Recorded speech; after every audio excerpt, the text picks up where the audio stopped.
Havia um homem que ouvia Deus. E porque o ouvia, sabia exatamente o que estava sendo pedido dele. A palavra do Senhor não chega como um sussurro que se possa confundir com o próprio pensamento. Chega como peso, como uma mão pousada na nuca. E naquela manhã, sobre a casa de um profeta em Gate-Hefer, ela desceu.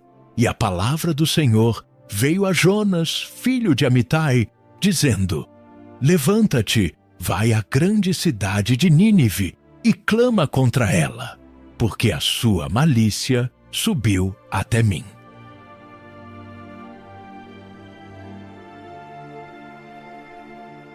Nínive. Diga o nome devagar, porque em Israel ele era dito com a voz baixa, a capital da Assíria, a fera que devorava as nações. Os assírios não escondiam a própria crueldade, esculpiam-na nas paredes. Homens empalados ao longo das estradas, cabeças empilhadas como tijolos diante dos portões das cidades vencidas, peles arrancadas de reis ainda vivos e penduradas nos muros para que todos vissem o preço de resistir.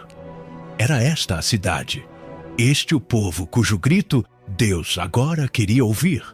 E era a este ninho de leões que um profeta hebreu estava sendo mandado, sozinho, para lhes dizer que o fim havia subido até o céu. E Jonas se levantou. Levantou-se, sim. A Escritura registra o gesto exato que Deus havia ordenado. Mas o mesmo verbo que devia lançá-lo para o Oriente o virou para o poente. Levantou-se para fugir. Fugir a Tarsis, ao fim do mundo conhecido, ao mar aberto do outro lado de tudo, para longe da presença do Senhor. Pense na loucura disto. Um homem que conhece a voz de Deus, que sabe que essa voz o encontrou numa colina qualquer da Galileia. Esse homem calcula que existe um lugar onde a voz não alcança e que basta correr para o poente o bastante. Ele desceu a Jope. Repare no verbo, porque ele vai voltar. Desceu. A partir daqui, cada passo de Jonas será uma descida. Desce da colina ao porto. Descerá do cais ao convés. Do convés ao porão. E depois, mais fundo do que qualquer homem imagina que se possa descer. E achou um navio que ia para Tarsis. Como se o próprio mar tivesse conspirado com a sua fuga. O navio estava ali, atracado, a proa já voltada para o horizonte exato que ele buscava. Aos olhos de um homem em fuga, isso parece sorte. Parece uma porta aberta. Um profeta deveria saber que nem toda porta aberta é uma bênção. Pagou a passagem.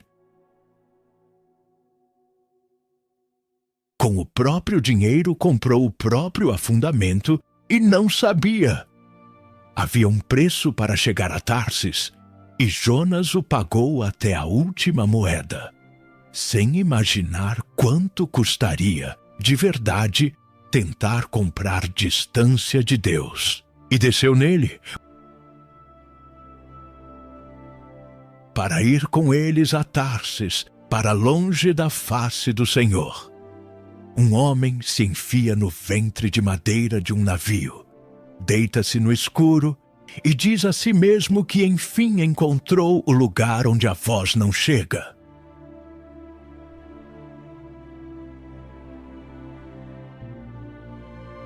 Mas o Senhor que fala nas colinas também governa o mar. E o mar já tinha ordens. O navio já ia longe da costa quando o céu mudou. Não foi o vento comum dos mercadores, aquele que enche a vela e leva o homem para onde ele quer ir. Foi outra coisa. O Senhor lançou um grande vento sobre o mar. Lançou, como quem atira uma pedra, com propósito, com pontaria. e a criação obedeceu ao seu dono. E houve uma tempestade tão grande no mar que o navio quase se despedaçou. A madeira gemia como coisa viva que sabe que vai morrer. As tábuas se torciam, as juntas cuspiam água, e cada onda que subia era um muro negro caindo sobre os homens, feito punho fechado. Então os marinheiros tiveram medo, e cada um clamava ao seu Deus. Homens que tinham cruzado todos os mares do mundo, homens curtidos pelo sal e pelo sangue, e agora estavam de joelhos na madeira que afundava, gritando para o alto.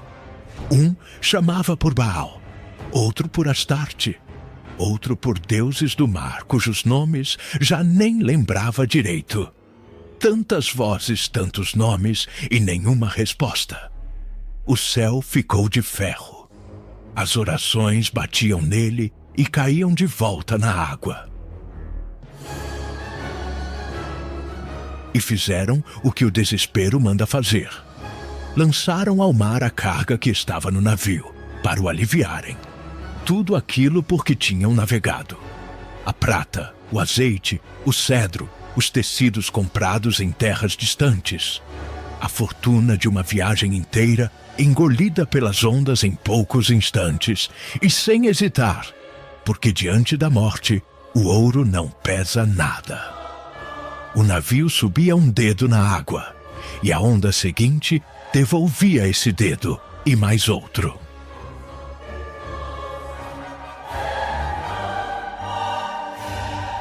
E Jonas?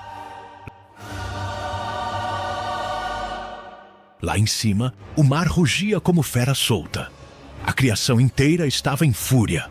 O céu, a água, o vento, tudo levantado contra um só homem. E esse homem tinha descido ao porão do navio. Deitara-se e dormia. Dormia profundamente. Não o cochilo inquieto de quem foge. Um sono pesado, morto. O sono de quem já desligou o coração de tudo.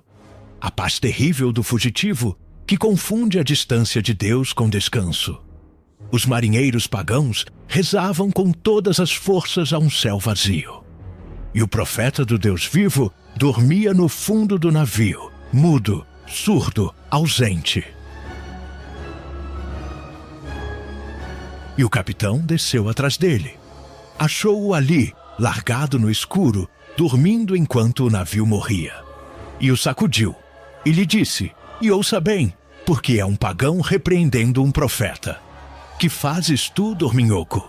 Levanta-te, clama ao teu Deus. Talvez assim esse Deus se lembre de nós e não pereçamos." Talvez esse Deus se lembre de nós. O marinheiro não sabia. Não sabia que o Deus a quem mandava Jonas clamar era exatamente o Deus de quem Jonas fugia. Não sabia que a tempestade que o matava tinha um único endereço, e que o endereço dormia ali, aos seus pés. Toda a criação apontava para um só homem, e o homem abriu os olhos no escuro e ainda não disse nada.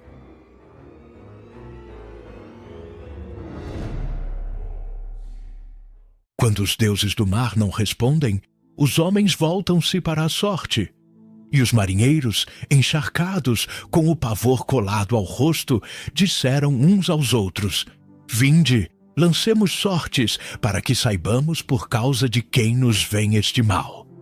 Havia uma verdade que eles ainda não sabiam, mas já a sentiam nos ossos. Aquela tempestade não era do mar, era um dedo apontado. Lançaram as sortes, e a sorte caiu sobre Jonas.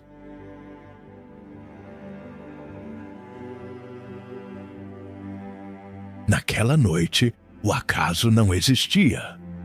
A pedra escolheu o homem que Deus já havia escolhido, e os rostos, um a um, giraram para ele. O estrangeiro que dormia enquanto todos morriam de medo. O homem que pagara a passagem para o fim do mundo. Então o cercaram e as perguntas caíram sobre ele como granizo sobre um telhado. Declara-nos tu, por causa de quem nos veio este mal. Qual é a tua ocupação? De onde vens? Qual é a tua terra? E de que povo és tu? Queriam um nome para dar à ira que os afogava. Queriam saber a quem pertencia aquela sombra que os seguira mar adentro. E o homem que fugira falou, não do seu ofício, não da sua cidade, mas do seu Deus. Eu sou hebreu, disse ele, e temo ao Senhor, o Deus do céu, que fez o mar e a terra seca. O mar, aquele mesmo mar que rugia contra o casco, que arrancava as tábuas, que os engolia a todos. A mão que fizera aquela água era a mão de quem ele servia. E foi então que confessou o resto, que fugia da presença do Senhor.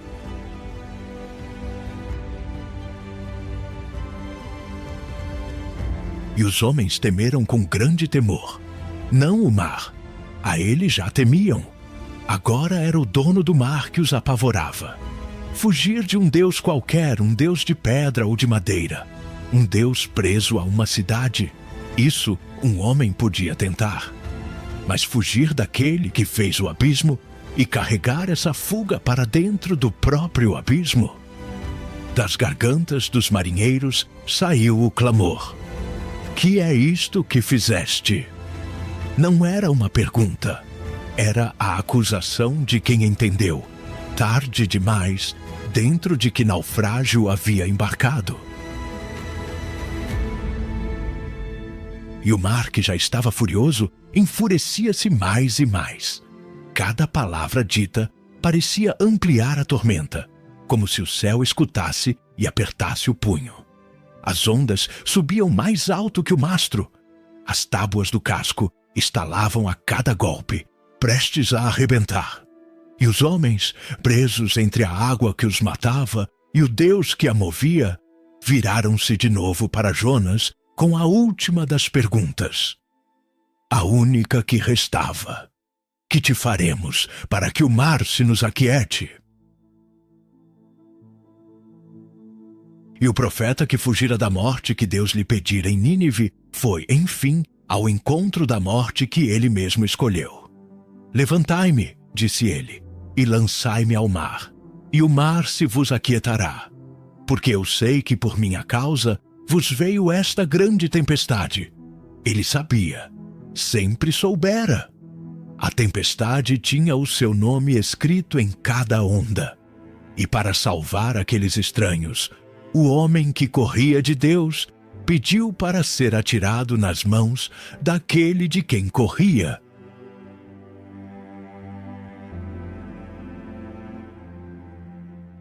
E os homens não o lançaram, não ainda. Ouviram da boca do próprio profeta a sentença: lançai-me ao mar. E recuaram dela. Pegaram nos remos, remaram. Curvaram as costas contra o mar e remaram com toda a força que um corpo mortal pode reunir para levar o navio de volta à terra seca. Estes homens, que não conheciam o Deus de Jonas, que poucas horas antes clamavam cada um ao seu ídolo, recusavam-se a derramar o sangue de um homem, enquanto lhes restasse um só músculo para tentar salvá-lo. Compassivos mais do que o próprio profeta, ele que fora enviado a pregar misericórdia e fugira dela. Eles, idólatras do mar, gastando o corpo para poupar a vida de um só. Havia uma ironia amarga naquela cena, e o céu a via inteira, mas não conseguiram. Quanto mais remavam, mais o mar se embravecia contra eles. As ondas cresciam à medida que as costas se dobravam, e o vento zombava do esforço. O abismo não queria a terra, queria o homem, e o mar se levantava contra eles cada vez mais tempestuoso, até que a força daqueles braços se quebrou como madeira velha.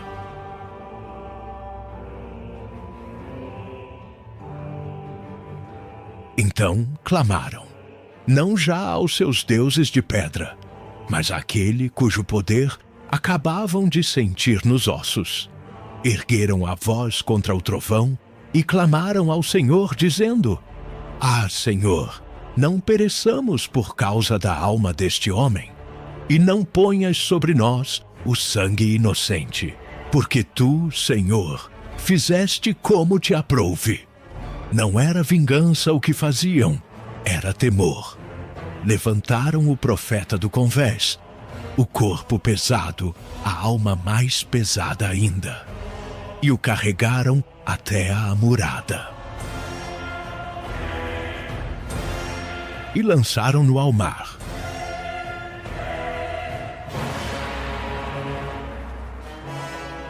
E o mar aquietou-se da sua fúria. De repente, no instante em que as águas se fecharam sobre ele, o vento caiu, as ondas baixaram, e um silêncio antigo desceu sobre o mundo, como se toda aquela tormenta jamais tivesse tido outro propósito, senão arrancar um homem de dentro de um navio. E os homens temeram ao Senhor com grande temor. Ficaram de joelhos naquele mar subitamente liso, tremendo diante de um poder que tinha nome e propósito. Ofereceram sacrifícios, fizeram votos. Aqueles pagãos conheceram o Deus vivo na mesma noite em que o profeta dele fugia.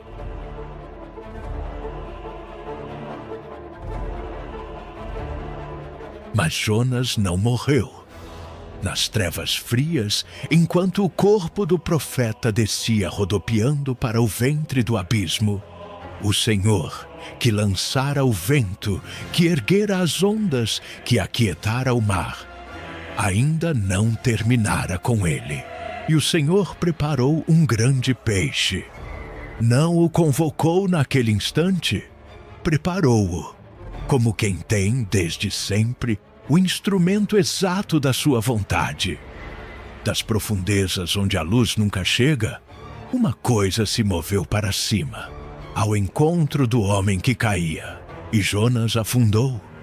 Para baixo, para o frio, para o negro sem fundo, para a boca aberta do mundo inferior, engolido pelas águas e pela sombra que subia do abismo para tragá-lo. O mar se fechou sobre ele como uma tampa de pedra.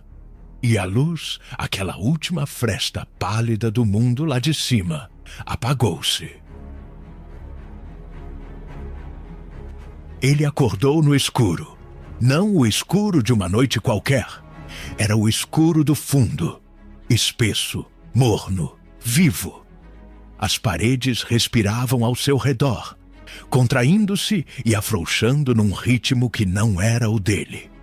Jonas estava dentro de uma coisa, e a coisa estava viva. O calor era o de uma entranha, e o ar, se aquilo ainda era ar, trazia o cheiro do sal, do sangue e da coisa apodrecida que o monstro havia comido antes dele. Havia ossos também. Ele os sentiu antes de vê-los.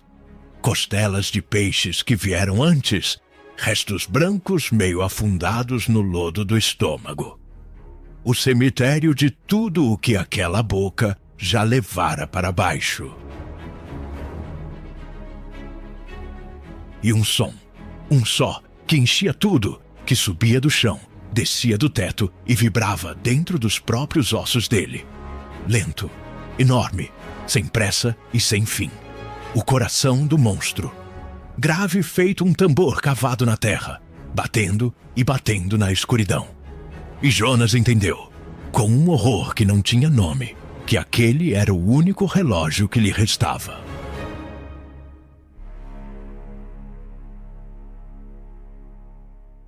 Três dias, 3 noites, sem sol, sem estrelas, sem nenhuma diferença entre a manhã e a meia-noite. Só a treva e o calor e o coração do abismo marcando um tempo que ele não tinha como contar. E foi ali, no fundo do fundo, no lugar mais afastado de Deus, que um homem já ousou procurar, que Jonas finalmente parou de fugir. Do ventre da fera, ele orou. Do fundo do Sheol, levantou a voz. E as palavras que saíram dele não eram as de um profeta orgulhoso, mas as de um homem que já havia morrido e ainda não sabia. Da minha angústia, clamei ao Senhor, e ele me respondeu. Do ventre do inferno gritei, e ouviste a minha voz. Ele se lembrou da queda, da água que o tragou, das profundezas que se abriram sob os seus pés. Lançaste-me na profundeza, no coração dos mares, e a corrente das águas me cercou. Todas as tuas ondas e as tuas vagas passaram sobre mim. E veio o mais amargo de tudo. Soube que fora a mão do próprio Deus a lançá-lo ali. Não o acaso, nem a tempestade. Deus. Lançado estou, disse ele, para longe dos teus olhos. Contudo, tornarei a ver o teu santo templo. As águas me cercaram até a alma. O abismo me rodeou. As algas se enrolaram na minha cabeça. Ele desceu até os fundamentos dos montes. A terra, com os seus ferrolhos, fechou-se sobre ele para sempre. Era o fim. A sepultura sem lápide no fundo do mar, onde nenhum homem reza, porque nenhum homem sobrevive para rezar.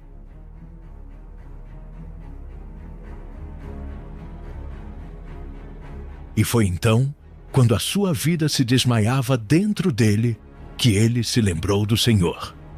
A oração subiu do abismo, atravessou a treva e o calor e a carne da fera, e chegou até o santo templo de Deus, porque nenhuma parede de carne, nenhuma braça de água escura consegue calar a voz de um homem que enfim se volta. Mas tu fizeste subir a minha vida da corrupção, ó Senhor meu Deus. O homem que fugira da presença de Deus por um mar inteiro acabava de descobrir que não havia lugar nenhum onde ela não estivesse. Nem no navio, nem nas ondas, nem no ventre da fera, nem sequer na morte. Os que seguem os ídolos vãos abandonam a sua própria misericórdia. Mas eu, com voz de agradecimento, te oferecerei sacrifícios. O que prometi, cumprirei. E então, do fundo do abismo, no escuro absoluto, entre os ossos e as algas e o bater lento do coração da fera, o profeta pronunciou a única verdade que aquele lugar lhe havia ensinado. A salvação vem do Senhor.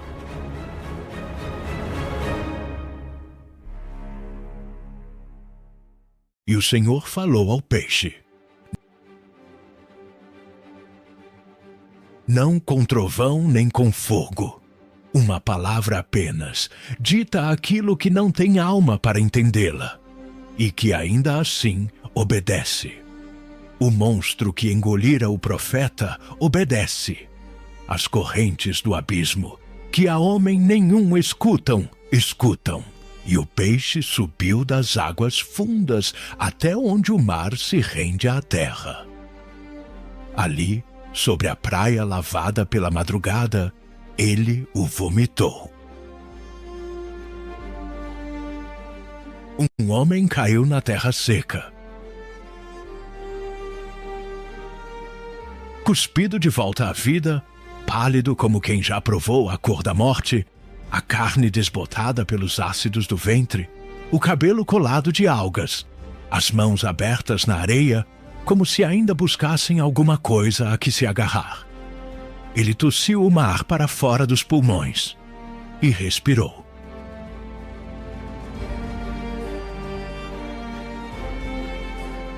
Pense no que é ser devolvido, não resgatado com honra, não erguido em glória, regurgitado.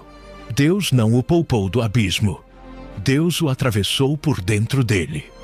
O profeta que fugira da presença do Senhor descobre agora uma coisa que nenhuma distância desfaz.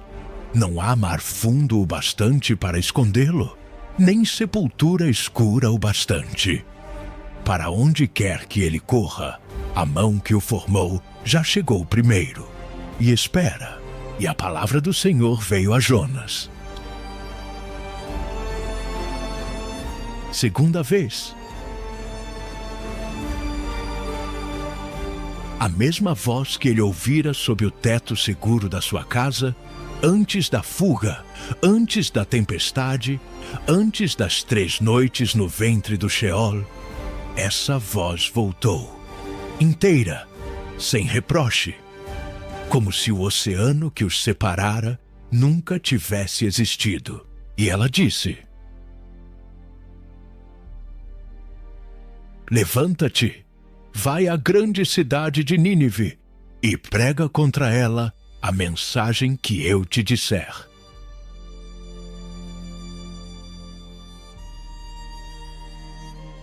Ouça a misericórdia terrível dessas palavras. Deus não desistiu do profeta que desistira de Deus. Não procurou outro homem, mais fiel, mais digno. Chamou de novo aquele mesmo que fugira, o mesmo que preferira o fundo do mar à obediência. É esta a graça da segunda voz. Que aquele a quem você virou as costas volte a chamá-lo pelo nome. E desta vez, Jonas se levantou.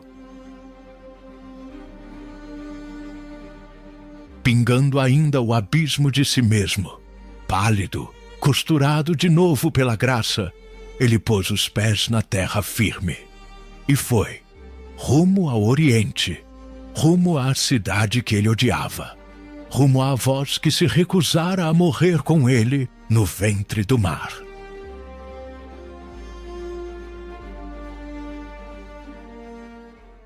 Havia uma cidade sobre a terra, e nenhuma outra se comparava a ela: Nínive. O texto sagrado escolhe as palavras com espanto. Uma cidade grande em extremo, grande até diante de Deus, grande demais para os olhos de um só homem. E não era só uma cidade. Era o coração da Assíria, o punho de ferro que esmagava as nações. O nome que fazia os reis do mundo tremerem antes de dormir. 3 dias de travessia, só para atravessá-la. Uma cidade que não se via inteira num dia, nem em 2. Da muralha ao coração dela, o caminhante gastava o fôlego de 3 jornadas. E nos seus portões velavam os deuses de pedra. Touros de asas abertas, com rostos de homem e olhos que nunca dormiam. A própria crueldade tinha esculpido a si mesma nas paredes. Os relevos contavam empalamentos, cidades em chamas, longas filas de cativos com ganchos na carne. Era o orgulho de Nínive, gravado onde todos pudessem ler. E foi para dentro dela que o profeta entrou, sozinho. Caminhou uma jornada de um dia por aquelas ruas, por entre os altares fumegantes e os soldados, no meio de um povo que não conhecia o Deus de Israel e que jamais temera a vingança de coisa alguma. Não trazia exército, não trazia ouro, nem carta de rei, nem escolta. Trazia 5 palavras, e ele começou a clamar. Não uma súplica, não um sermão longo, cheio de razões e apelos. Uma sentença. A mensagem mais curta e mais terrível que já cruzou uma cidade.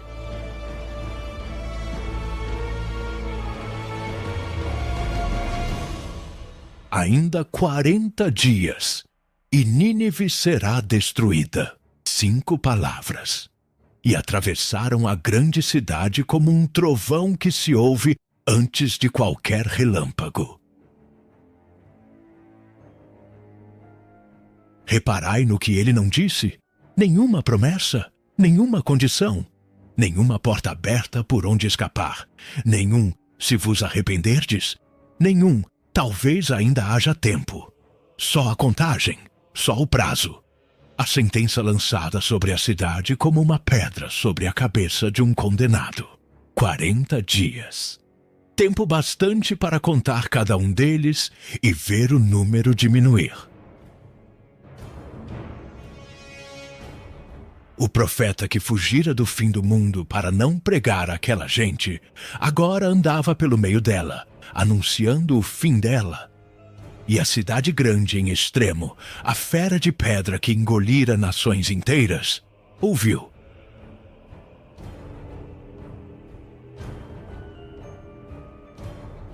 Sem saber ainda que aqueles 40 dias não seriam o fim da história, mas o começo de outra, que nem o próprio profeta suportaria ver. A cidade mais cruel do mundo ouviu, e não riu. Nínive, a que empalava reis e erguia montanhas de crânios diante das suas portas, escutou a voz de um hebreu solitário, e tremeu. Os homens de Nínive creram em Deus. Não creram num sinal, não creram numa maravilha. Não houve fogo do céu, nem terra rasgada, nem exército às portas. Houve apenas uma sentença nua, gritada por um forasteiro sem estandarte. 40 dias. E aquilo bastou. Proclamaram um jejum. E o medo, que sempre fora arma nas mãos deles, voltou-se agora contra os seus próprios corações. E vestiram-se de saco, do maior deles até ao menor. O rico despiu a púrpura. O pobre não tinha o que despir, e cobriu-se do mesmo pano áspero que cobria o rico. Onde havia orgulho, houve cinza. Onde havia ouro, houve pranto. De muro a muro, a cidade inteira curvou-se sob um único peso invisível. A possibilidade de que aquele contra quem tinham pecado fosse real.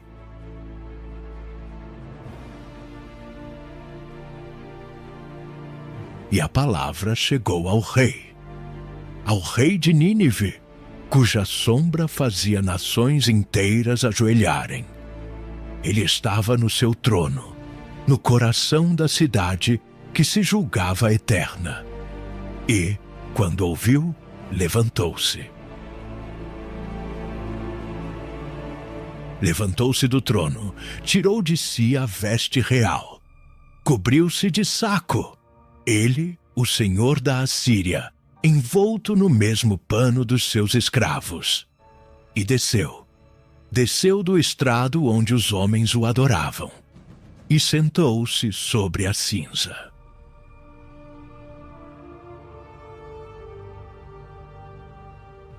E o rei fez lançar um pregão por toda a cidade, decretando pela sua própria boca a lei da sua humilhação. E o decreto dizia assim: nem homem, nem animal, nem boi, nem ovelha provem coisa alguma. Não pastem, nem bebam água. Mas sejam cobertos de saco, tanto o homem como o animal, e clamem fortemente a Deus. Que a cidade toda erga a sua voz de dentro da cinza. E convertam-se cada um do seu mau caminho e da violência que há nas suas mãos. E o decreto não terminava numa ordem, terminava numa pergunta. Uma pergunta trêmula, saída da garganta do homem mais poderoso daquela terra. Quem sabe? Quem sabe se Deus se voltará e se arrependerá e se apartará do furor da sua ira, para que não pereçamos. Não havia certeza nas palavras do rei, só a esperança pálida e enorme de que a misericórdia pudesse existir.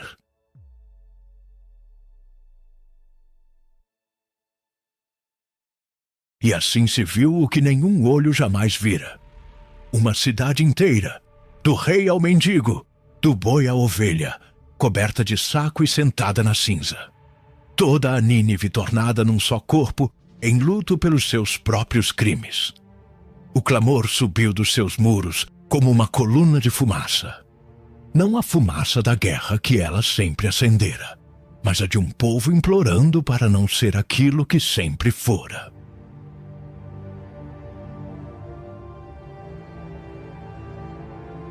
E Deus viu as obras deles, viu que se converteram do seu mau caminho. E o Deus que decretara a ruína daquela cidade, o Deus contra quem a sua malícia subira até o céu, olhou para o arrependimento dos seus inimigos e conteve a mão. Arrependeu-se do mal que dissera fazer-lhes e não o fez. A sentença dos 40 dias caiu no silêncio, sem se cumprir. A cidade que devia morrer, viveu.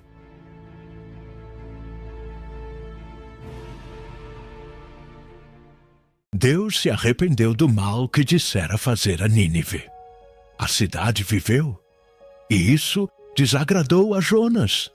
Desagradou-lhe muito, não com a tristeza mansa de quem não entende os caminhos do Altíssimo, mas com ira.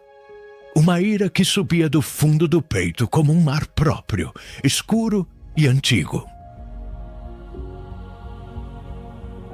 E agora, enfim, a verdade que esteve escondida sob toda a fuga vem à luz. Não foi covardia que o lançou ao navio de Tarsis. Não foi medo do abismo, nem da tempestade, nem da boca do monstro. Foi isto. Jonas não queria que Nínive fosse perdoada.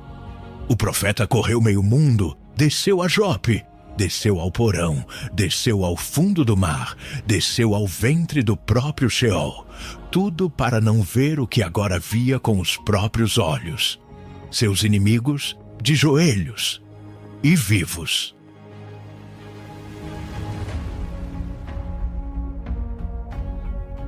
Então ele orou, mas não foi oração de louvor, como a que subira do ventre do peixe.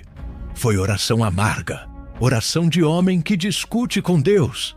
E disse: Ah, Senhor, não foi isto o que eu disse, estando ainda na minha terra?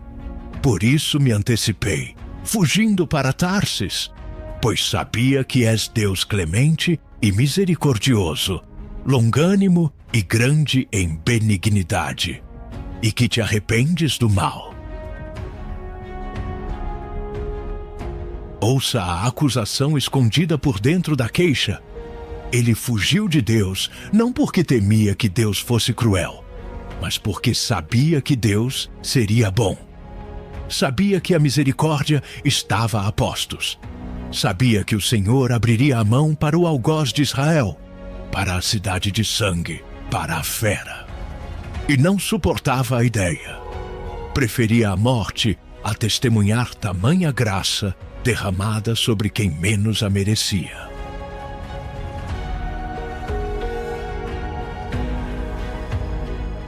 E então pediu o que nenhum salvo do abismo deveria pedir. Peço-te, tira-me a vida, porque melhor me é morrer do que viver. O homem que gritou por socorro da barriga do inferno, que foi cuspido de volta à luz pela pura clemência do céu. Esse mesmo homem agora implorava para morrer, porque a graça que o salvara havia salvado Nínive também, e com isso ele não conseguia viver.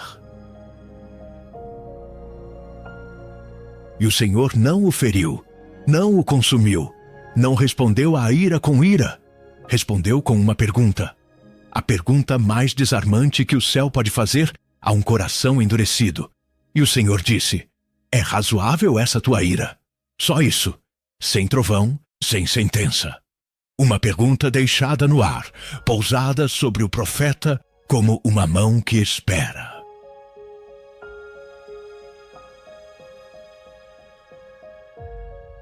E Jonas não respondeu. Levantou-se e saiu da cidade. Foi para o lado do Oriente e ali, num alto batido de sol e de vento, sentou-se de frente para os muros. Com as próprias mãos, juntou galhos e fez para si uma cabana. Uma sombra pobre no meio do nada. E ali ficou, sentado sob a sombra rala, os olhos cravados na cidade, esperando para ver o que seria de Nínive. Porque, no fundo daquele coração que fugira do próprio Deus, uma última brasa ainda ardia. A esperança teimosa de que talvez ainda o fogo caísse. De que os 40 dias não tivessem passado em vão. O profeta da misericórdia sentou-se à beira do deserto e esperou pela destruição.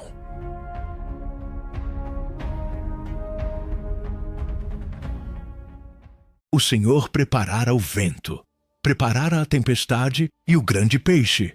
Agora preparava algo muito menor, uma semente.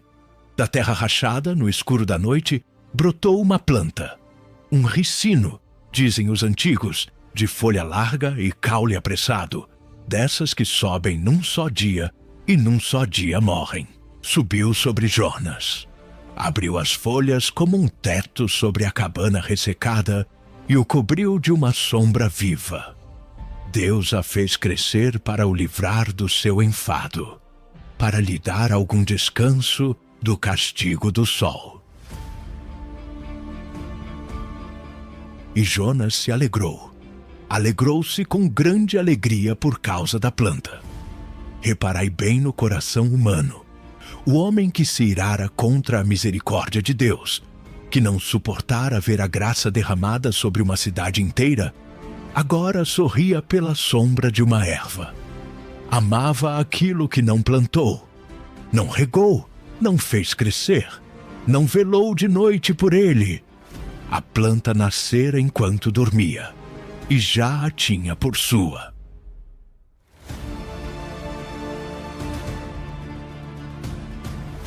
Mas veio a madrugada, e quando subia a alva do dia seguinte, Deus preparou outra coisa. Não um vento, não um peixe. Deus preparou um verme, uma criatura minúscula e cega, roendo no escuro. Feriu a planta na raiz.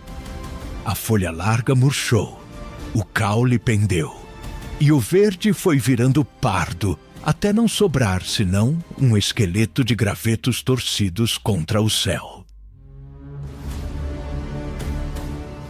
Jonas dormia e não sabia de nada. Dormia embalado pela sombra que amava. E enquanto dormia, o verme fazia a obra de Deus. Acordou para um teto de ossos. A planta se fora. E, ao sair o sol, Deus preparou ainda mais uma coisa. Um vento. Não a tempestade que rugira e quebrara o navio no mar. Um vento calmoso e ardente do Oriente, quieto, silencioso, desses que não levantam as ondas, mas secam o sangue nas veias. Soprou brando sobre a terra, e o sol feriu a cabeça de Jonas. Bateu-lhe na fronte sem sombra, e o profeta desfaleceu. O homem que sobrevivera ao abismo, que respirara 3 dias na barriga da morte, que o próprio mar cuspira de volta vivo. Esse homem foi vencido por um raio de sol e pela morte de uma erva.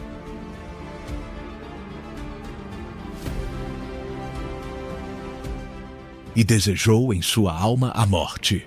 Pediu por ela, como já pedira antes, dizendo no ardor da sua tristeza: melhor me é morrer do que viver. Ali, na colina fora dos muros, Deus armara toda a cena para lhe pôr uma coisa diante dos olhos. Vede o que ele fez ver a Jonas.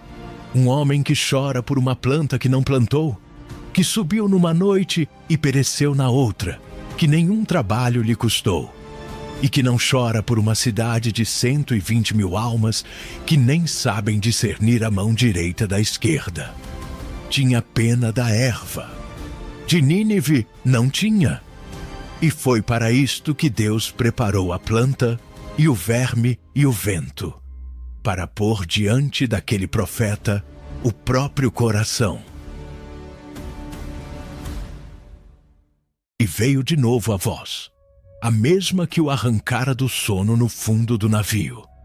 a mesma que o chamara desde as trevas do ventre e fizera uma cidade inteira cair de joelhos na cinza. Agora ela falava por causa de uma planta murcha, e disse ao homem sentado na poeira: é razoável essa tua ira pela planta?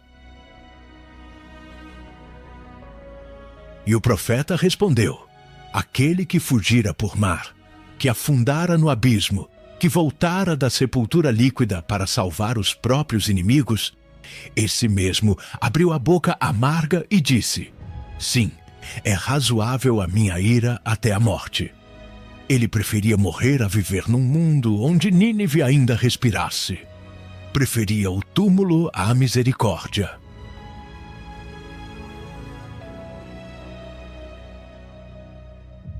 Então a voz falou pela última vez. E o que ela disse não foi uma sentença, não foi uma promessa, nem um consolo. Foi uma pergunta. A pergunta que atravessa o livro inteiro e nunca se fecha.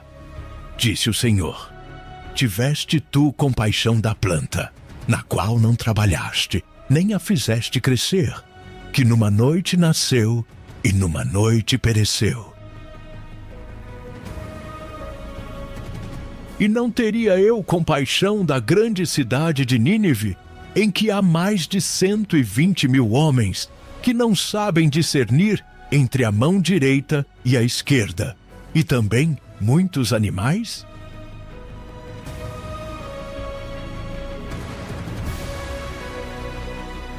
E aqui o livro termina. Sem resposta. Deus faz a pergunta, o profeta se cala, e a página se fecha em silêncio. Porque a pergunta nunca foi só para Jonas.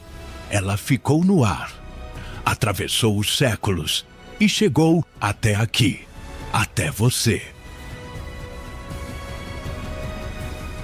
Um homem que chorou por uma planta e se recusou a chorar por uma cidade, salvo pela graça que negava aos outros. O abismo que o engoliu era a mesma misericórdia que o cuspiu de volta à vida, e ainda assim ele não conseguiu entender. A misericórdia de Deus é maior que o coração do homem, maior que a nossa vingança, maior que o nosso ódio, maior talvez do que você esteja disposto a suportar.